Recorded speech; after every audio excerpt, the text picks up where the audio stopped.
नमस्कार साथियों, BBT channel में आपका स्वागत है।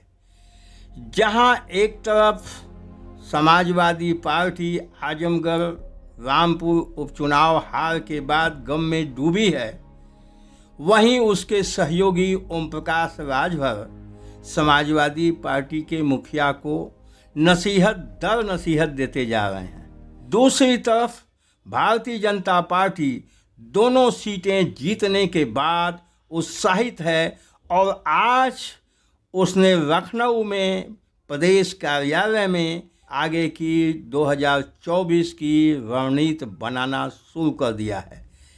बताया गया है कि भारतीय जनता पार्टी चाहती है कि 2024 के चुनाव में उत्तर प्रदेश की सभी पार्लियामेंट की सीटें जीतकर वो चली जाए। आज भारतीय जनता पार्टी की बैठक में जो गहन चिंतन हुआ है उन 14 संसदीय सीटों पर हुआ है, जो सीटें समाजवादी पार्टी, बहुजन समाज पार्टी और कांग्रेस के पास हैं। भाजपा चाहती है और इतनी उत्साहित है कि आने वाले 24 के चुनाव में सभी सीट वो जीत जाए। दूसरी तरफ क्या हो रहा है साथियों कि समाजवादी पार्टी शांत बैठी है, सिर्फ सोशल मीडिया पे ही सरकार की निंदा करके अपनी राजनीति इतनी समझ रही है।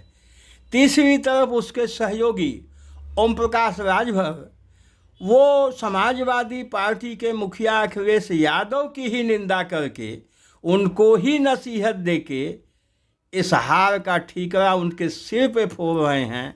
अब ये चिंता का विषय है। ओम प्रकाश राजभर ये कह रहे हैं तो ठीक है, लेकिन इस पे यह भी देखना पड़ेगा कि ओम प्रकाश राजभर का इस चुनाव में क्या सहयोग था। रामपुर सीट ऐसी थी जहां ओम प्रकाश राजभर के समाज का, उनके प्रभाव का एक वोट भी नहीं है, इसलिए ना तो रामपुर में उनको बुलाया गया ना रामपुर में वो गए। लेकिन वो खुद कह रहे हैं कि आजमगढ़ में वो 12 दिन खुद रहे प्रचार में, उनके समस्त कार्यकर्ता, समस्त पदाधिकारी इस चुनाव में जी जान से लगे हुए थे। लेकिन अगर विवेचना की जाए कि उनके प्रभाव का वोट कहाँ गया है, ये आवश्यक भी है। इसकी विवेचना होनी चाहिए कि जिन गांवों में वो गए थे, जिन समाज में वो गए थे, जिन बूथों पर वो गए थे, वहाँ का वोट या खासकर राजभर समाज का वोट किधर गया है। बूथवार अगर उस परिणाम की विश्लेषण किया जाए तो ये पता चल जाता है उस गांव की आबादी के हिसाब से तो किस पार्टी को कितना वोट मिला, उससे अंदाज मिल जाता है। अब इसमें एक बहुजन समाज पार्टी के प्रत्याशी शाह आलम गुड्डू ने एक बयान दे दिया है, क्योंकि ओम प्रकाश राजभर जी बार बार बहुजन समाज पार्टी पर आरोप लगा रहे थे कि भारतीय जनता पार्टी को जिताने में बहुजन समाज पार्टी का योगदान है। तो इसका जवाब आजमगढ़ से बहुजन समाज पार्टी के प्रत्याशी रहे शाह आलम गुड्डू ने दिया है। और शाह आलम गुड्डू को इस बयान पे गौर करें तो वो कहते हैं कि राजभर समाज का ही वोट समाजवादी पार्टी को नहीं गया, सीधे सीधे भारतीय जनता पार्टी को चला गया। यही कारण था कि बहुत थोड़े अंतर से समाजवादी पार्टी चुनाव हार गई। और अगर राजभर समाज का ये वोट समाजवादी पार्टी को या बहुजन समाज पार्टी की तरफ आ गया होता तो वहाँ भारतीय जनता पार्टी चुनाव हार सकती थी। अब उनकी बात में कितनी इस पर ये गंभीर बात है और इसका विश्लेषण होना चाहिए कि राजभर समाज का वोट वहाँ किसको गया है। ये बहुत पहले से हमारे बीबीटी चैनल पे आपने पुराने वीडियो हमारे देखे होंगे, तो हम हमेशा ये कहते थे कि 2014 के पार्लियामेंट के चुनाव की तरह ही इस उपचुनाव का रिजल्ट होगा। माननीय मुलायम सिंह यादव बहुत थोड़े अंतर से उस समय चुनाव जीते थे, लेकिन इस बार ये मैंने बताया था हमेशा कि ये कठिन है, प्रयास अगर ठीक से नहीं हुआ तो ये कठिन है। शाह आलम गुड्डू जमाली जितना वोट उस बार पाए थे उसी के इर्द गिर्द इस समय ये हमने तब भी कहा था और वही परिणाम में भी दिखाई दे रहा है।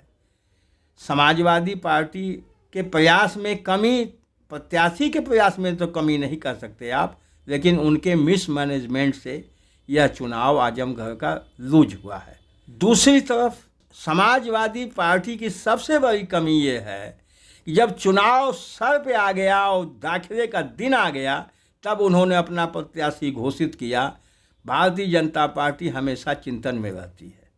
अभी आज लखनऊ में भारतीय जनता पार्टी की एक बैठक हो रही है वरिष्ठ नेताओं की, जिसमें यह चिंतन हो रहा है कि उत्तर प्रदेश के 2024 में जो पार्लियामेंट का चुनाव होने वाला है उसमें भारतीय जनता पार्टी उत्तर प्रदेश की सभी सीटें जीतना चाहती है, जबकि प्रमुख विपक्षी दल बहुजन समाज पार्टी तो कुछ कर भी रही है, मायावती जी कहीं कुछ मीटिंग वगैरह बुला के, लेकिन समाजवादी पार्टी बिल्कुल कुछ नहीं कर रही है। समाजवादी पार्टी का जो संगठन है एक तरह से निष्क्रिय संगठन है और समाजवादी पार्टी ने अपने जिलाध्यक्षों को तो जैसे वसीयत कर दिया है। 15-15 साल से इनके जिलाध्यक्ष जिले में बैठे पर जिला चंदौली को देख लें तो वहाँ लगभग 13-14 साल से जिलाध्यक्ष को बैठाए हैं। अब वो क्या कर रहे हैं, कोई परिवर्तन नहीं हो रहा है, कोई रिजल्ट नहीं आ रहा है। लेकिन इस तरह से तमाम जिलों में जिलाध्यक्ष समाजवादी पार्टी के बैठे हैं तो संगठन में जान ही नहीं आ रही है, कार्यकर्ताओं के बीच कंपटीशन आ ही नहीं रहा है और संगठन ग्रास रूट पर नहीं जा पा रहा है। इस हिसाब से समाजवादी पार्टी को परेशानियां झेलनी पड़ रही हैं।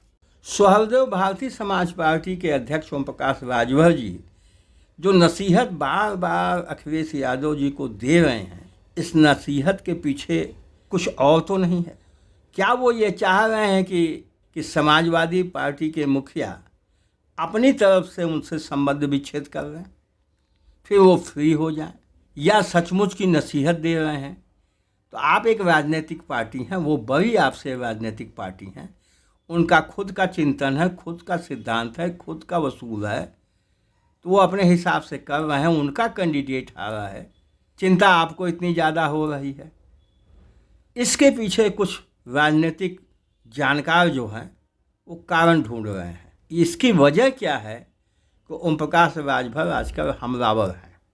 अब उनके लिए कोई जगह तो नहीं है। भारतीय जनता पार्टी क्या उनके बारे में फिर सोच सकती है?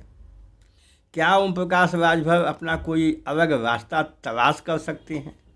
भारतीय जनता पार्टी जो मिशन बना रही है उत्तर प्रदेश की सभी पार्लियामेंट सीट जीतने की, क्या ओम प्रकाश राजभर की तरफ वो कुछ डोरे फेंक सकती है?